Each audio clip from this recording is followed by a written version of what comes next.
آپ دیکھ رہے ہیں نیا دور، میں ہوں تنزیلہ مظہر اور میرے ساتھ موجود ہیں مرتضیٰ سولنگی صاحب۔ پاکستان میں حزب اختلاف کا جو اتحاد ہوا ہے، شاید وہ فارمل اتحاد رسمی تو نہیں ہے لیکن اتحاد ہوا ہے حکومت کے خلاف۔ یوم سیاہ منایا گیا، ہر جگہ پہ ریلیز ہوئیں بڑے شہروں میں۔ پیپلز پارٹی، پاکستان مسلم لیگ نواز، JUI اور جو عوامی نیشنل پارٹی ہے ان کے بڑے لیڈرز نے ریلی سے خطاب کیا۔ کیا امپیکٹ ہوگا؟ حکومت جو ہے وہ یہ خود ایسی حکومت ہے کہ جو جلسے جلوس کی بنیاد پہ زور لگا کے حکومت میں آئی ہے، تو جلسے جلوس سے یہ کیا دباؤ میں آئیں گے یا نہیں لگ رہا آپ کو کہ حکومت کوئی خاص پرواہ کرتی ہے اس بات کی؟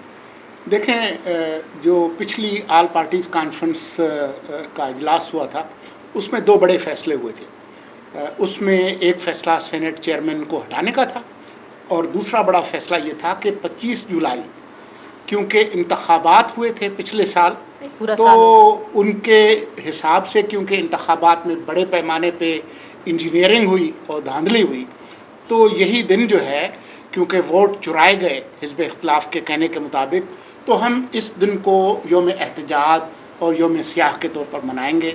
وہ آپ نے دیکھا کہ کیا، چاروں صوبائی جو دارالحکومتیں تھیں، پشاور، کوئٹہ، لاہور اور پشاور، کوئٹہ، لاہور اور کراچی، اور اسلام آباد میں بھی ریلی ہوئی۔ لیکن جو بڑی جو جلسے تھے اور جلوس تھے وہ چاروں صوبائی دارالحکومتوں میں ہوئے، تو وہ انہوں نے کر کے دکھایا۔ یہ الگ بات ہے کہ جس طریقے سے ماضی میں ہم نے دیکھا ہے جلسے جلوسوں کی کوریج پاکستانی میڈیا پہ، ٹیلی ویژنس پر، وہ ہمیں نظر نہیں دکھائی دیے۔ بالخصوص جو کوئٹہ کا جو جلسہ تھا جس میں مریم نواز شریف نے خطاب کیا، کیونکہ مریم نواز شریف عمران خان سرکار کو اور جو ان کے حمایتی ہیں ان کو بہت بری طرح سے کھٹکتی ہیں، لہٰذا ان کی آواز، ان کی ویڈیو بالکل مکمل طور پر بلیک آؤٹ کیا گیا۔ اچھا، کوئٹہ کا انتخاب کرنا مریم نواز کی طرف سے، آپ کو پتہ ہے کہ کوئٹہ پاکستان کے لیے، بلوچستان پاکستان کے لیے دکھتی رگ ہے، جو کہیں بھی کسی بھی وقت پولیٹیکلی بھی اور باقی اگر عسکری حوالوں سے بھی دیکھا جائے تو وہ دکھتی رگ ایکسپلائٹ ہو جاتی ہے۔ تو مریم کا وہاں جانا، وہاں کے لوگوں اور وہاں کی عوام کے ساتھ کنیکٹ کرنا، اس کا کیا میسج وہ کنوے کرنا چاہتی تھی اور کس کو کرنا چاہتی تھی؟ اس کا ایک پہلو تو یہ ہے جس کا ابھی آپ نے ذکر کیا، بلوچستان، لیکن اس کا ایک پہلو اور بھی ہے۔ مسلم لیگ نون پر ایک ٹھپا لگا ہوا ہے کہ یہ GT روڈ کی پارٹی ہے، یہ پنجابیوں کی پارٹی ہے، تو اس کی ابھرتی ہوئی لیڈر پاکستان کے سب سے پسماندہ اور سب سے جو کوٹ اینڈ کوٹ مظلوم صوبہ، جہاں پر حالات جو ہیں زندگی کے وہ بہت اچھے نہیں ہیں، وہاں جا کر تقریر کرے، تو یہ GT روڈ موڈ سے باہر نکلنے کی بات ہے اور قومی سیاست کے اندر ایک انٹری ہے۔ پہلے انہوں نے اپنے پارٹی کو اپنے ہاتھ میں لیا اور اب وہ اس GT روڈ کا جو کیپسول ہے اس کو توڑ کے بلوچستان میں گئی ہیں۔ کل ہو سکتا ہے لاہور جائیں۔ مریم نواز یہ سارے فیصلے از خود کر رہی ہیں؟ اب وہ اپنے آپ کو وہ اسپیس کلیم کر رہی ہیں کہ جو پاکستان مسلم لیگ نواز کے لیڈر کی تھی، جو میاں نواز شریف صاحب کی تھی، she is claiming that space for herself now. Mian Nawaz شریف صاحب بھی اتنی جرت کے ساتھ شاید نہیں تھے، ہاں وہ نہیں تھے جتنی کہ مریم سامنے آ رہی ہیں۔ نواز شریف ضرور کوئٹہ گئے تھے اور اس کے بعد ان کی حکومت بلوچستان میں گرا دی گئی تھی، لیکن مریم جو ہے وہ شعوری طور پر کوشش کر رہی ہے کہ وہ یہ جو ٹھپا لگا ہوا ہے GT روڈ کا اس کو اتارے۔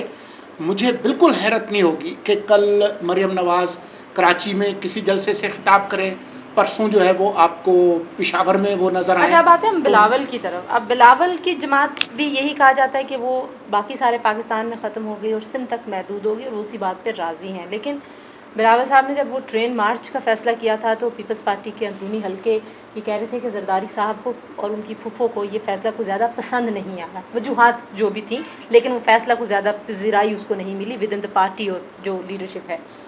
بلاول کو کیسے آپ دیکھ رہے ہیں؟ کیونکہ زرداری صاحب تو اب سین سے غائب ہیں، تو فیصلے کیا بلاول صاحب جو لیں گے اس سے پاکستان پیپلز پارٹی کا امیج بھی چینج ہوگا، جیسے اگر مریم نون لیگ کا امیج چینج کرنے کی کوشش کریں گے؟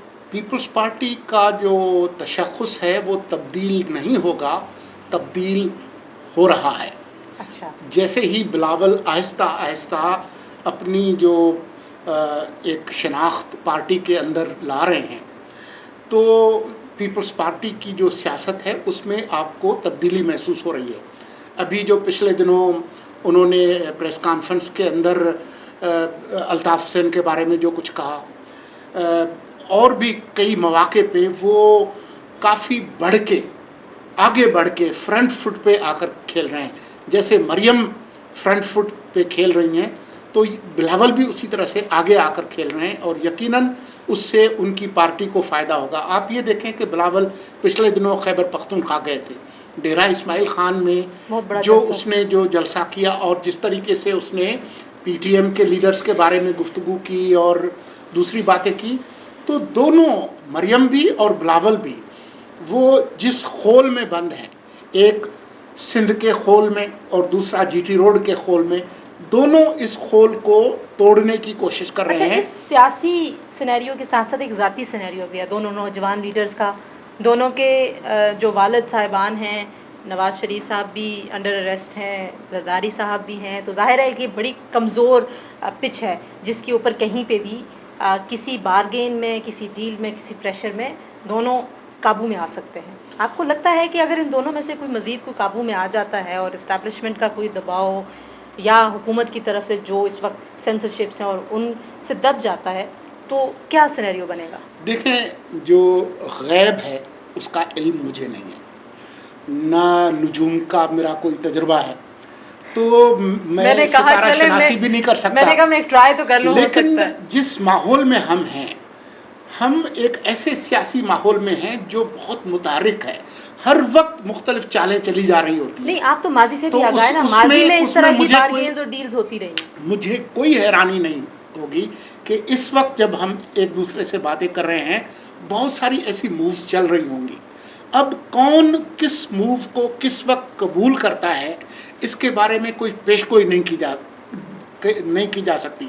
یہ ممکنات کا کھیل ہے، جیسے سیاست ممکنات کا کھیل ہے. لیکن بات یہ ہے کہ اس طرح کا کوئی فیصلہ کرنے سے پہلے ان کو اس کے مضمرات کو دیکھنا ہوگا. اچھا، اے این پی اور مولانا فضل الرحمان صاحب کی جماعت جو جے یو آئی ہے، اور شہباز شریف صاحب پنجاب میں تھے، ان تینوں کے بارے میں بھی بتائیے. عوامی نیشنل پارٹی تو ظاہر ہے پروگریسو ایک جماعت ہے، ان کے خیالات بڑے واضح ہیں ہمیشہ سے، لیکن قوم پرست اور قوم پرست اور ترقی پسند. لیکن مولانا فضل الرحمان صاحب سے حکومت کا ایک ڈیلیگیشن بھی ملا تھا اس وقت جب عمران خان صاحب امریکہ میں ان کو جو اپنے طریقہ کار سے مخاطب کر رہے تھے، ایک ڈیلیگیشن یہاں پہ پلان کر رہا تھا میٹنگ. ان کا کیا فیوچر ہے اور ان کا کیا امپیکٹ ہے؟ دیکھیں جی، پی ٹی آئی کے عمران خان ہر جلسے میں مولانا فضل الرحمان کو جو القابات دیتے ہیں، جو ان کو ڈیزل کہتے ہیں، تو ڈیزل کر دے میں آپ پہ ڈیزل ہوئی، کہ کس طریقے سے یہ لوگ یہ بالکل عظیم شاعر، ان کی رائے ہے، اس سے میرا متفق ہونا بالکل ضروری نہیں ہے، کہ عظیم شاعر، میرے محبوب شاعر احمد فراز کے بیٹے شبلی فراز صاحب اپنے الفاظ کا جادو جگانے، اور مولانا فضل الرحمان کی اگر بات مانیں تو وہ مجھ سے این آر او لینے آئے تھے. ٹھیک ہے، جو مولانا نے یہی کہا کہ میں نے این آر او دینے سے انکار کر دیا. تو یہ ساری چیزیں بیک وقت چل رہی ہیں. لیکن مولانا کا جلسہ خاصا بڑا تھا پشاور میں، لاہور کا جلسہ بھی بڑا تھا، لیکن اس کے بعد آپ نے کیا دیکھا؟ Complete media black out. اور آپ نے دیکھا کہ لاہور میں اس جلسے کے بعد بہت سے پرچے کٹے ہیں، گرفتاریاں ہوئی ہیں. وہ پارٹی جو کہ جلسوں اور جلوسوں کے نام پر اقتدار میں آئی، جس کے احتجاجی تحریک کے دوران پی ٹی وی پہ قبضہ ہوا، ایوان دستور پہ قبضہ تھا، سپریم کورٹ کی دیواروں پر گندی شلواریں ٹانگی گئیں، ان کو اب تکلیف ہے کہ جی وہاں پر جلسے جلوس کیوں ہو رہے ہیں. لیکن عمران خان صاحب نے تو وہاں پہ امریکہ میں کہا کہ وہاں پہ میڈیا بڑا آزاد ہے اور ہم کسی پہ کوئی قدغن نہیں لگاتے.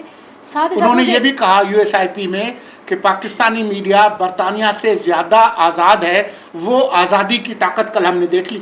اچھا, مجھے آخر میں آپ سے یہ پوچھنا ہے, دیکھیں اس زمانے میں جب سوشل میڈیا بڑا وائبرنٹ ہے اور ہم لائیو اسٹریمنگز دیکھ رہے ہیں, پوڈ کاسٹ ہو رہی ہیں, ہر جگہ پہ پہنچ رہا ہے میسج جو اپوزیشن کے لوگ پہنچانا چاہ رہے ہیں, سسٹین کرنا کتنا مشکل ہوگا اس تحریک کو بغیر DSNGs کے اور 2-3 گھنٹے کی لائیو کوریجز کے جو PTI کے دھرنے کو اور PTI کے جلسے جلوسوں کو ملی تھی. اور PTI نے بھی اگر آپ کو یاد ہو تو 4 حلقوں میں دھاندلی کے خلاف تحریک شروع کی تھی اور پھر انہوں نے وہ تحریک الیکشن تک چلائی. تو کیا پاکستان پیپلز پارٹی, پاکستان مسلم لیگ نواز جو بڑی 2 جماعتیں ہیں اور پھر ان کے جو اتحادی ہیں, آپ کو لگتا ہے کہ اگلے 4 سال اس تحریک کو سسٹین کر پائیں گے؟ 4 سال بہت دور کی بات ہے, وہ اگلی صدی لگتا ہے مجھے. لیکن جو اہم بات ہے وہ یہ ہے کہ حزب اختلاف کی طاقت ان کے صرف پارٹی کے حد تک محدود نہیں ہے.